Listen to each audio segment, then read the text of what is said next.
This is one of those movies that you just want to live in. It's the perfect combination of sadness and joy, and it feels like an adult Christmas. I just rewatched The Holdovers, and I want to talk about it.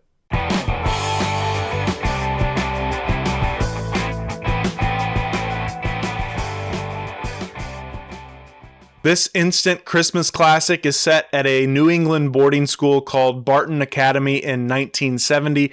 The Christmas break is approaching, and most of the students and staff are preparing for a Christmas break to spend time at home with their families, save for a few students, one grumpy teacher, and a grieving kitchen manager. 4 of the 5 students actually join one of the students for a ski trip when his father arrives by helicopter to pick him up. Angus is one of the students whose parents can't be reached, so he has to stay behind with Mr. Hunnam and Mary. These characters begin to bond in a way that they never would have if they only interacted living out their average day-to-day roles. The holdover period and their time together allows them to grow and to find connection. Life has stalled around them, but interpersonally, they're able to connect and to open up to one another. They begin having a bit more fun together, breaking a few of the stringent rules of the school, and there's some fallout that is kind of explored at the end of the movie from that decision to take some chances. Paul Giamatti plays Paul Walleye Hunnam, the cranky teacher. This is a breathtakingly crisp performance from Giamatti here. Walleye is pompous and brittle. He's also deeply lonely. He spent his life at this school, having attended Barton as a child himself. He really feels stunted in his growth, but he's compensating with a rich vocabulary and precise, stinging insults for those he doesn't like. Divine Joy Randolph is the kitchen manager at the school. She's also the emotional heart of this whole film. Her son Curtis had attended Barton, but we find out that he died while serving in Vietnam.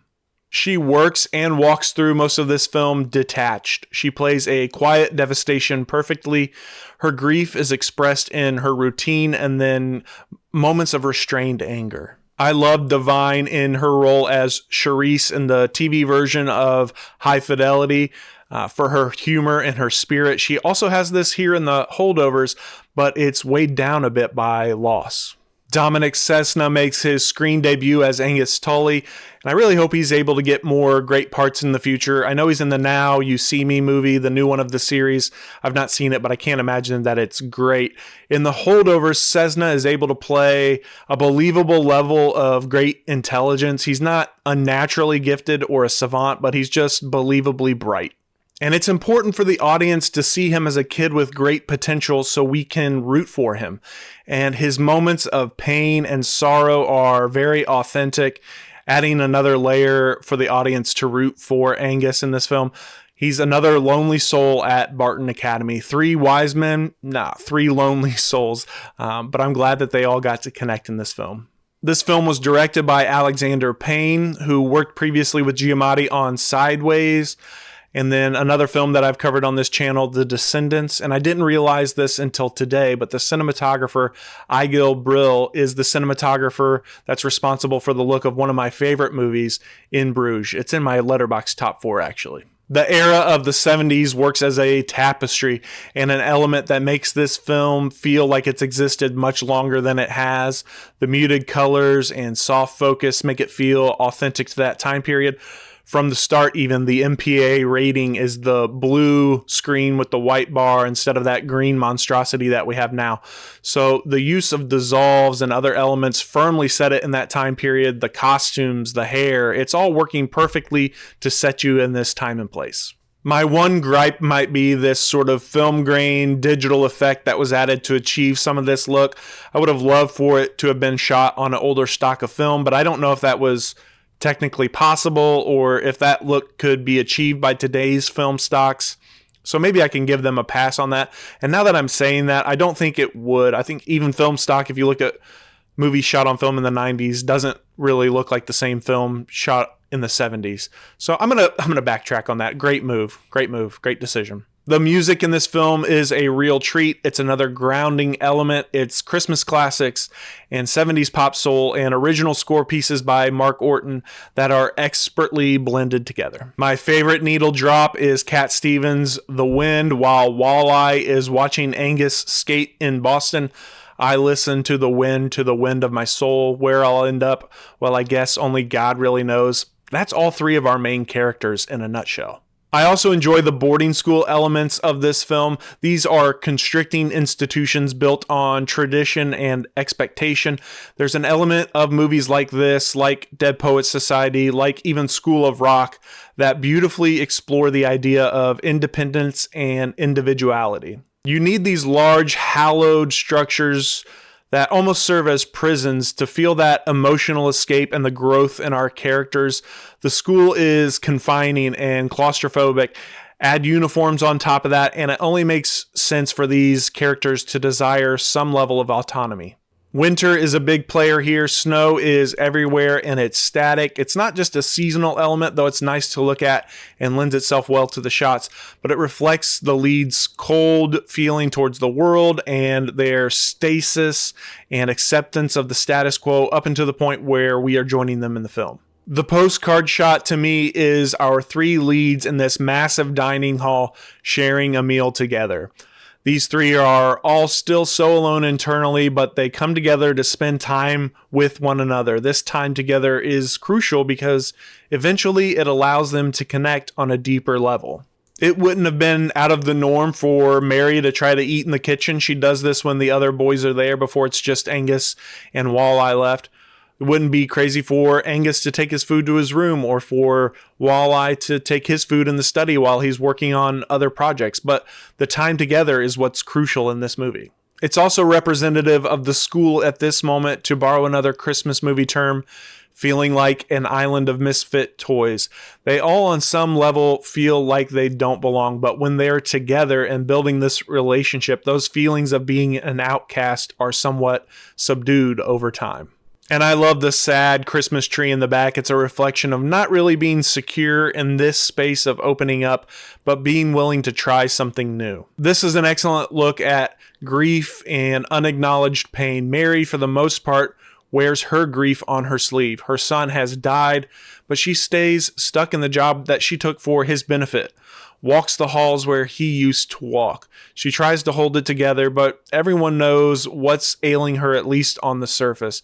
Walleye does eventually learn that she also lost Curtis' father when he was a young man during a work accident. That's her unacknowledged pain. She's avoiding her family in the beginning. We learn that her sister is pregnant, and that's probably a lot for her to deal with in this moment as a grieving mother. We learn that Walleye was kicked out of Harvard, and he's only able to teach at Barton based on the kindness of a past dean.